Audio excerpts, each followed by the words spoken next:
My name is Jayda Fransen and I am a British political activist. I'm making this video to share my story with you, to let you know what I've been subjected to over the past year. Last year in March 2018, I was sentenced to 9 months in prison for exposing a gang of rapists. At the end of my sentence in November 2018, I was told that I was being placed on PSS, which is post-sentence supervision. It's an order that has 6 standard conditions, one of which is that you must live at an address approved by your probation officer. I told my probation officer before my sentence finished that I was going home to my house in Northern Ireland, and she said that I wasn't allowed to. At the end of my sentence, she told me that I could only live in a hotel in England that I had to pay for, wasn't allowed to move back to my house in Northern Ireland, had to still pay the mortgage on the house and leave it empty, but had to live in a hotel in England, one address that she had approved. Of course, who can afford to do that? Who can afford to shut their front door and say, I'm going to pay the mortgage for the next 8 months, but I'm also going to book myself into a hotel for 8 months every day? It's not practical. So I flew home. I came to Northern Ireland and she issued an arrest warrant for me, and police raided houses in London looking for me, despite the fact that they knew I was here. Then I got on a plane and flew to England to spend Christmas with my godchildren. I was arrested on that plane by armed police, taken to a police cell, held overnight, taken to court, and then they bailed me. This is the irony of the situation. They bailed me to my house in Northern Ireland. So then I stood trial on the 6th of February back in England. And at that trial, my probation officer provided the court with a breach report. Now, in that breach report, it expressly states that the probation board of Northern Ireland were the ones that made the decision that I could not live in my home in Northern Ireland. My probation officer has confirmed this to me in an email prior to that trial on 5 separate occasions. I've got 5 emails from her stating that it was the probation service in Northern Ireland that said I'm banned from living in my home address. She also took the stand at my trial and said the same thing to the magistrates. So they convicted me of breaching my PSS, and they sentenced me not to jail. They could have sent me to jail for a week. They could have given me a fine. They sentenced me to community service because she suggested that I get community service. And you know why? Because it has to be served in England.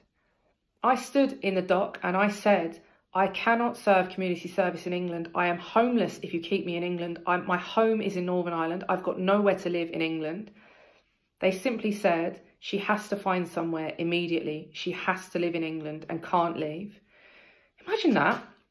Imagine if you live in England and you came to Northern Ireland for a weekend, got in trouble, got arrested, and then the court in Northern Ireland said, that's it, you can't go back to England. You have to find somewhere to live here now. Who can do that? It's not realistic. So after this passed, something really interesting happened.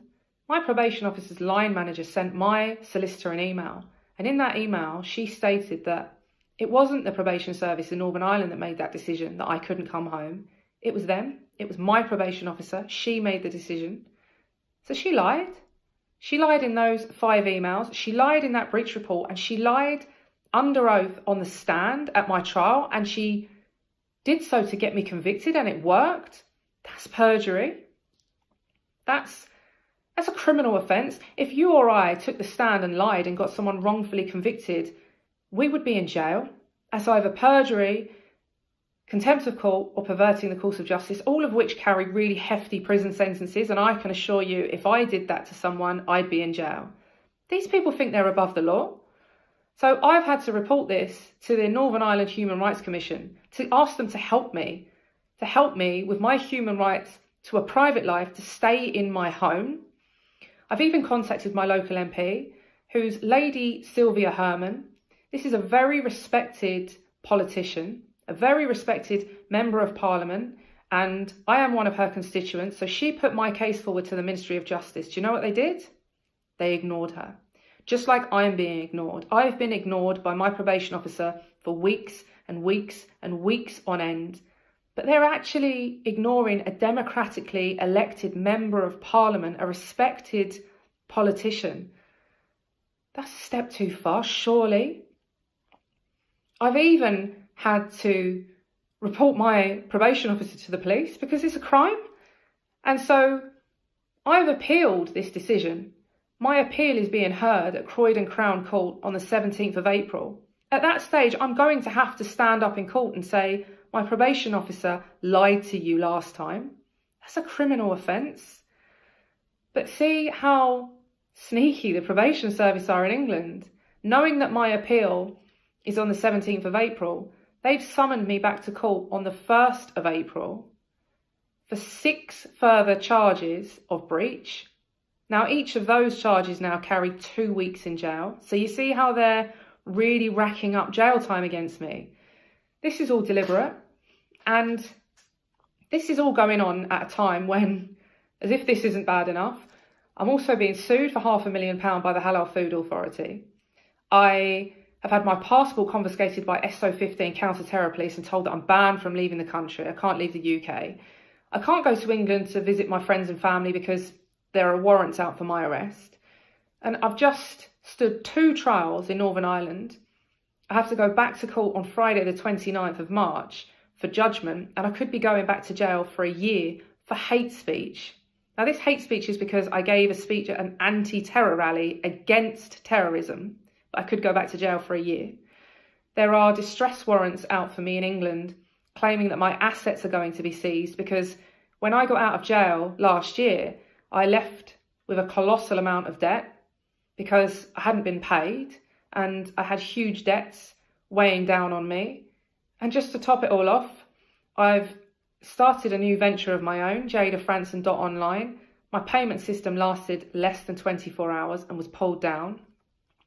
So things are pretty doom and gloom at the moment, aren't they? But here's the good news. The good news is I smile and I laugh every day. And every day I wake up and I'm grateful for what I've got. And every day I know that God has brought me this far and he will not forsake me. And I know that wholeheartedly. And for that reason alone, I won't be giving up. I won't be giving up on God. I won't be giving up on myself. I won't be giving up on this cause. And I won't be giving up on any of you. So please don't give up on me. With all the deplatforming and social media restrictions, you know this is a plan by the state so that I can't be in touch with you. I can't share my story with you. I can't tell you what the state are doing to me. They are trying to completely silence me, to wipe me out, to remove me from the public domain, to remove me from people's memory. And, you know, if it weren't for the likes of you and your continued support, they'd win. But here's what I'm asking of you. Please share this video, share my story. Let people know what the British establishment are doing to me. It's corrupt and it's wrong. It's evil on every level. And so if my immediate fate, as I suspect it is, includes jail time and further persecution, then so be it. I can face anything the state throws at me if I know that I've got the loyalty and the backing and the continued support of the people that I do this for, you, the people watching this video. So please keep this going. Please don't let the state win. Don't let me be forgotten. Don't let me be cast into the darkness, which is what they want. If I can depend on you to do that for me, then you can depend on me forevermore to stay true to this cause. I give you my word on that. Thank you for watching my story. Please share it as much as you can. God bless.